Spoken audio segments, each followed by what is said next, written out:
Welcome back नाजरीन। हम गुफ्तगू करें कमर ज़मान कायरा साहब से और राना एहसान अफजल ख़ान साहब से, और हम उनसे बात कर रहे हैं ऑब्वियसली कश्मीर के हवाले से भी गुफ्तगू की, और अब दोनों जमातों के जो ताल्लुकात हैं उन पे बात करें।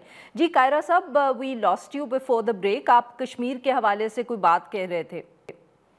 मैं ये गुजारिश कर रहा था कि कश्मीर की सूरत हाल पे यकीनन हर जमात को अपना अपना हक है कि वो अपना फैसला करे, लेकिन वहाँ पे जो सूरत हाल है मुस्लिम लीग का, ये अगर उन्होंने ऐलान कर दिया है फैसला करके, तो ये एक अचंभे की बात है क्योंकि अगर वो हुकूमत का साथ छोड़ रहे हैं तो फिर हुकूमत का चलना मुमकिन नहीं रहेगा, और अगर वो अपोजिशन में बैठते हैं और पीपल्स पार्टी भी हुकूमत नहीं बनाती तो नेचुरली ये हुकूमत तो गिर जाएगी, और उस गिरने के बाद फिर क्या होगा?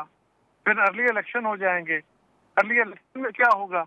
तो ये सारी बातें मुस्लिम लीग को चाहिए था कि वो पीपल्स पार्टी के साथ मुशावरत करने के बाद करती तो ज्यादा अच्छा होता, मेरा जाती ख्याल है। बहरहाल ये उनका अपना फैसला है, मेरी जमात भी इससे देखेगी कि उन्होंने क्या फैसला करना है।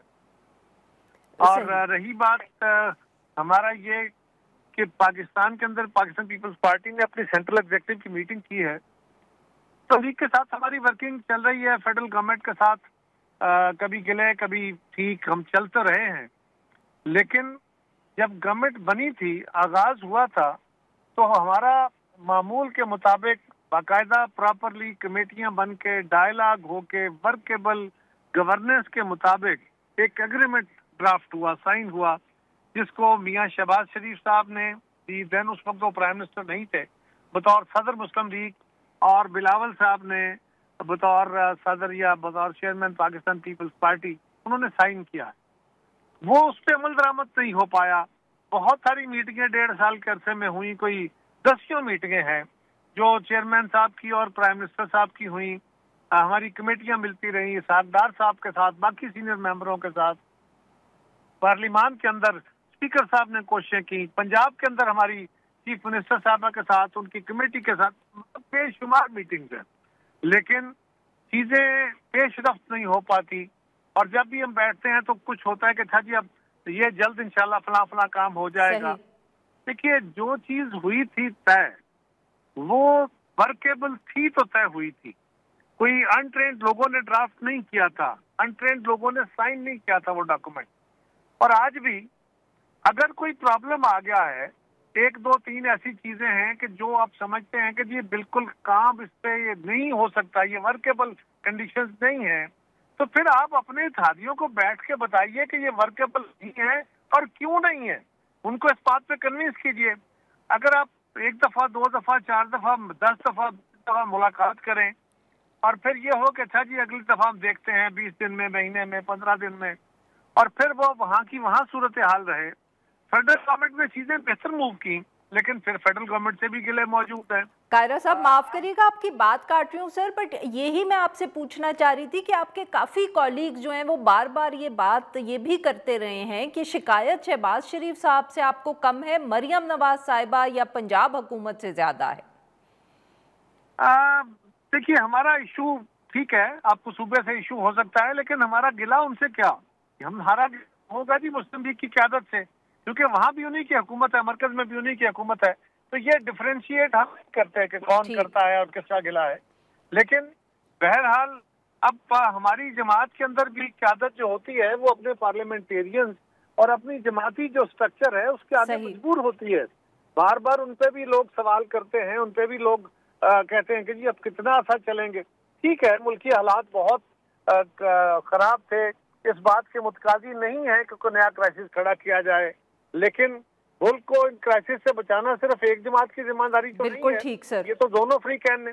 अब आखिरी बात यह है जी कि जो हमारी CC में फैसला हुआ, अब जब भी कोई जमात की सीनियर क़यादत बैठती है तो उसमें मुख्तलिफ ख्याल लोग होते हैं, कोई हार्ड लाइन लेते हैं, कोई सॉफ्ट लाइन लेते हैं, लेकिन लीडरशिप का यही अल्टीमेटली कंसेंसस और फैसला हुआ कि जी हमें 1 महीने के बाद हम फिर मिलेंगे और हम देखेंगे कि हमें प्राइम मिनिस्टर साहब से मुलाकात हुई है, बिलावल साहब की, प्राइम मिनिस्टर साहब की प्रेसिडेंट से मुलाकात हुई है, तो हम देखेंगे कि आइंदा आने वाले दिनों में इस पे अमल दरामद की क्या कैफियत है।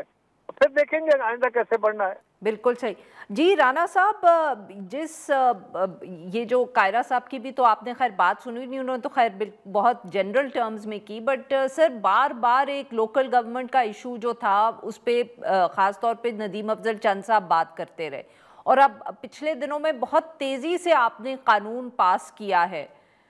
ये क्या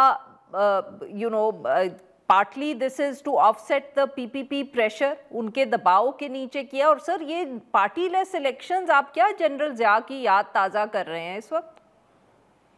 देखिए, सबसे पहली बात तो ये कि लेजिस्लेशन करना जो है हर सूबाई पार्लियामेंट का राइट है, और अगर मेजॉरिटी जो है वो एक जमात के पास है तो बिल्कुल वो सिंपल मेजॉरिटी से वो लेजिस्लेशन कर सकते हैं। और ये राइट जो अगर सिंध में आप देखें तो पीपल्स पार्टी का है, और वहाँ भी जिस तरह की लेजिस्लेशन की जाती है लोकल बॉडीज़ में, उसको जहाँ वहाँ जो माइनॉरिटी पार्टीज़ हैं उनको भी उसके हवाले से गिले शिकवे रहते हैं। बहरहाल I am sure peoples party ने अपनी इनपुट दी होगी इस लेजिस्लेशन के हवाले से, लेकिन ये राइट फिर जो मेजॉरिटी पार्टी है उसका होता है, और उन्होंने उस राइट को जो है वो यूज किया है और तो लेजिस्लेशन सर ये की है। मतलब कि आप कह रहे हैं कि पाकिस्तान मुस्लिम लीग नवाज का न सिर्फ राइट है बल्कि उनकी प्रेफरेंस ये है कि पार्टी लेस इलेक्शंस हो? देखिए, ऑब्वियसली जो लेजिस्लेशन की और है स्पीक्स ना, वो जो भी लेजिस्लेशन की है वो ऑब्वियसली जो पार्लियामेंटेरियंस हैं, जो वहाँ की कैबिनेट है, उसने उसको के किया होगा और वो समझे कि ये वाला जो मैकेनिज्म है ये बेहतर है, और वो उसके अंदर इनपुट ली होगी। उन्होंने दीगर सही, जमातों की भी दी होगी, बट मेजॉरिटी ने फिर उसको पास किया, लेजिस्लेट किया है, तो ये फिर उसी की आउटकम है। तो उसके मुताबिक अब लोकल बॉडीज ठीक इलेक्शन सर। होने जा रहे हैं।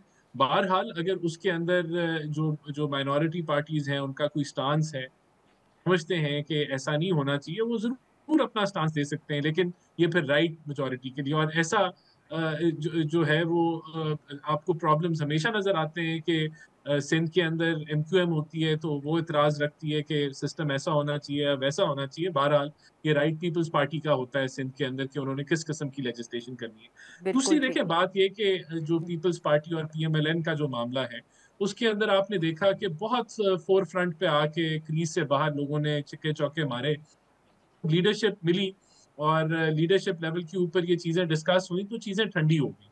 तो देर इज ऑलवेज, हम पीएमएलएन जो है वो इट इज ऑलवेज विलिंग कि हम एक तो ये रियलाइज करते हैं कि पीपल्स पार्टी ने सपोर्ट किया है इस हुकूमत को, और ठीक। हमारे मैनिफेस्टोज अलग हैं और हम अलग अलग वादे करके आए हैं, लेकिन मुल्क के लिए हम इकट्ठे काम कर रहे हैं। और कॉन्फ्लिक्ट आ जाते हैं, लेकिन we are always willing to sit with them, और हम उन इश्यूज को पॉइंट वाइज रिजॉल्व करने के लिए तैयार हैं। तो अगर इन्होंने एक महीने का रिव्यू रखा है, बिल्कुल अच्छी ठीक बात है। सर, जरा उसको वक्त कम है, मैं चाहती हूँ कि मैं आप दोनों को थोड़ा सा वक्त और दे दूं, अगर आप बुरा ना माने। जी कायरा साहब, वेरी क्विकली सर, 1 मिनट है, अगर आप ये जो पार्टी लेस इलेक्शंस के हवाले से लोकल गवर्नमेंट। मैं उसका गुजारिश करने लगा हूँ। ये जो हमारे और मुस्लिम लीग के आपस में ताल्लुकात हैं, ये अब हमारा जो जो फाइनल डिसीजन आया है ये पार्टी की हाईएस्ट लेवल पे है, और इसमें जरदारी साहब भी शामिल थे, बिलावल साहब भी शामिल थे, और हमारी पार्टी के सीनियर मोस्ट यानी सेंट्रल एग्जीक्यूटिव कमेटी का फैसला है। मुस्लिम लीग को इस मामले को सीरियसली लेना चाहिए, और किसी भी क्राइसिस सर ये भी सुना है कि बिलावल साहब बहुत खिलाफ थे, बल्कि वो तो चाहते थे कि आप लोग अलग हो जाएं। नहीं, देखिए मैं इसके ऊपर कोई कमेंट नहीं करूँगा। जो अंदर राय होती है ना वो अपनी जगह, ठीक। लेकिन जो असल में लिखी जाती है वो इलामिया है, क्योंकि डिस्कशन में तो हर बंदे को हक होता है ना अपनी अपनी राय देना। तो जिसने जो राय दी वो राय वहीं रह गई, आउटकम वो इलामिया है, वो जो ऐलान है जो हुआ है। अब असल बात यह है कि मुस्लिम लीग को इस मामले को अब सीरियसली लेना चाहिए और सॉर्ट आउट करना चाहिए, या कोई मजबूरियां हैं तो खुल के बयान करनी चाहिए। और रही बात लोकल बॉडी इलेक्शन की, पाकिस्तान का ये बात दुरुस्त है कि हर जमात को जो अक्सरियत रखती है असेंबली के अंदर, ये उसका इस्तेहकाक है कि वो लेजिस्लेशन करे, लेकिन लेजिस्लेशन की भी कुछ हदूद है, आप उनसे बियॉन्ड नहीं जा सकते। अब हमारे यहाँ अदालत का एक फैसला मौजूद है, सुप्रीम कोर्ट ने एक फैसला दिया हुआ है कि पाकिस्तान के अंदर पार्टी लेस इलेक्शन नहीं होंगे। ठीक सर। अब ये इलेक्शन आपने कम्प्लेक्स सूरत हाल डेवलप करने की है कि इसका फर्स्ट फेज जो है लोकल बॉडीज का वो पार्टी लेस होगा, और उसके बाद विद इन 30 डेज कोई बंदा किसी को ज्वाइन करना चाहेगा तो वो पार्टी ज्वाइन कर ले, नहीं करना चाहेगा तो नहीं करे, और उसके बाद आप पार्टियां इंटरवीन करा लेंगे। ठीक सर। डिजाइन इसका जो बनाया गया वो इस तरह है, और ये इस इरादे के तहत नहीं है कि सिस्टम ठीक हो जाए। अच्छा, आपका हक है, आप इसको आजमा के देख लीजिए, लेकिन बाज़ औक़ात ये होता है कि कुछ प्रैक्टिसेस करना ज्यादा नुकसानदेह हो जाता है। बिल्कुल सही सर। एक फाल लोकल बॉडीज का इलेक्शन के बगैर जमहूरी निजाम मुस्तहकम नहीं हो सकता। बिल्कुल ठीक सर। वक्त बड़ा कम रह गया, माफ करिएगा, राना साहब को जवाब देने का मौका दे रही हूँ। राना साहब 30 सेकंड है सर, आप if you want to say something. देखिए, ये मेजॉरिटी ऑफ द का फैसला है। अगर इसमें कोई अच्छी राय हो वो बात लेटर स्टेज पे भी दी जा सकती है। बहरहाल अगर ये जो कोर्ट के ऑर्डर्स के तकाजा भी पूरा करता है और लेजिस्लेटिव जो राइट्स हैं असेंबली की उसका भी तकाजा पूरा करता है, तो मेरे ख्याल से फिर इसमें किसी को इशू नहीं होना चाहिए।